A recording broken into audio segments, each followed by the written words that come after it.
Hello लोगोफोर बड' जब info YouTube चेनेलाव बरायबाय आसा खालामो गासिबो मोजां दङ। दायो गोदान साख्रिनि आपडेट लाना फैदों बेनो जाबाय वेल इन्डियानि। दा नोंथांमोना जुदि क्राइटेरिया गोरोबोब्ला एप्लाइ खालामनो हागोन। जायफोरा 10 पास जाबाय आरो भेकेन्सिसा गासैखौबो लाना दङ 535। दा नोंथांमोना हौवाफोर हिन्जावफोर गासिबो एप्लाइखौ खालामनो हागोन जायफोरा नोंथांमोना एलिजिबल जायो आरो अनलाइन एप्लाइ खालामनांगोन आरो एग्जामाबो अनलाइन जायो। दा बिदिब्ला गोबाव खालामला जाय नोंथांमोना चेनेलाव दासिमबो साबस्क्राइब खालामाखै खालामना लादो, बेबायदि साख्रिनि आपडेटखौ मोनबाय थागोन। बेनिफ्राय भिडिअखौ हानायसेबां शेयार खालामना होदो आरो नोंथांमोना भिडिअखौ नायलांजोबदो। दा फै जों थांसै अफिसियेल वेबसाइटआव, बेनिफ्राय जों नायनोसै अफिसियेल नटिफिकेसन। दायो लोगोफोर नोंथांमोना जेब्ला अफिसियेल वेबसाइटआव फैगोन अब्ला बेबायदि पेज मोनगोन।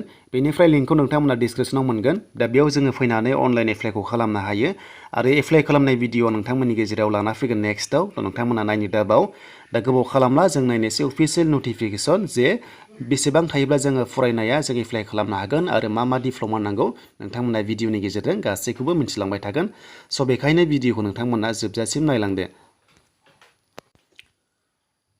दा जोङो गिबियाव नायग्रोनोसै लोगोफोर एग्जाम। दा एग्जामा गासै 100 मार्क्सनि जागोन आरो बे एग्जामा अनलाइन एग्जाम जागोन कम्पिउटाराव। बेनिफ्राय नोंथांमोना साबजेक्टखौ नायना लादो, जेरै इंलिश दङ, जिके दङ, बेनिफ्राय रिजनिं थागोन, मेथ्स थागोन आरो लोगोसे बायदिसिना जेरै टेकनिकेल नलेजनि थानांगोन। थ' गासै 100 मार्क्सनि एग्जाम जायो कम्पिउटाराव अनलाइन। थ' बेखौ जों नायग्रोबाय। दानिया जों बैसोखौ नायनोसै बेसेबां बैसो थायोब्ला जों एप्लाइखौ खालामनो हागोन। थ' नोंथांमोना नायलांबाय थादो।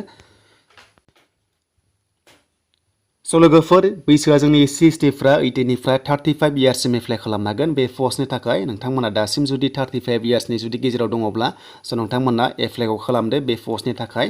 दानिया जोङो पस्टखौ नायनोसै मा पस्ट दङ आरो बिनि एप्लाइनि लास्ट डेटआ लोगोफोर 23 सेप्तेम्बरसिम थागोन। नोंथांमोना बेसिम अनलाइन एप्लाइखौ खालामबाय थानो हागोन।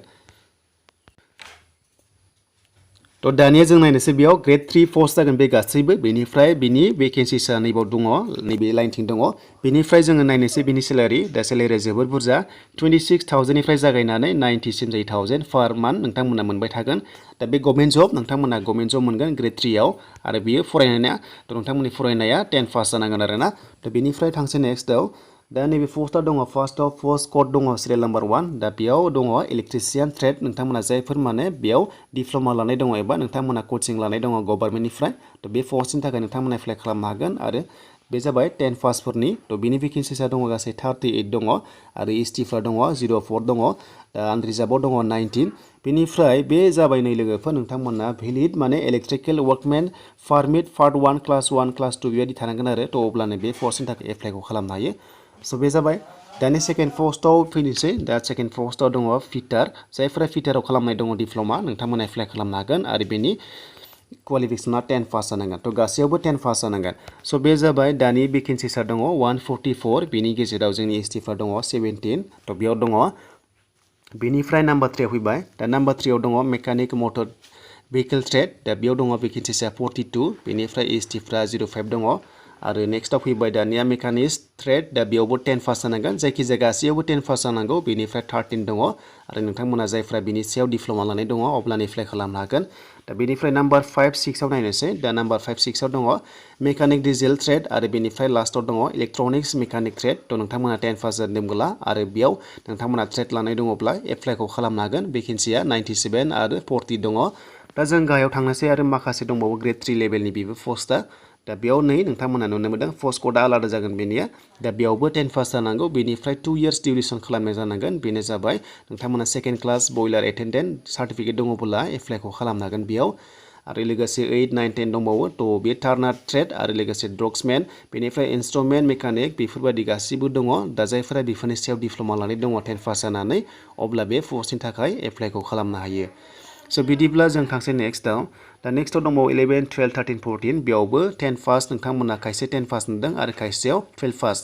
दा जों 11आव नायनोसै। दा 11आव दङ नै। थ' नोंथांमोना 11 पस्टनि थाखाय 12 पास जानांगोन, 12 पास खालामनाय जानांगोन। बेनिफ्राय साबजेक्ट थानांगोन फिजिक्स, केमिस्ट्रि, मेथामेटिक्स थानाय जानांगोन। अब्लानो बे पस्टनि थाखाय एप्लाइखौ खालामनो हायो आरो जायफ्रा बे साबजेक्ट दङ।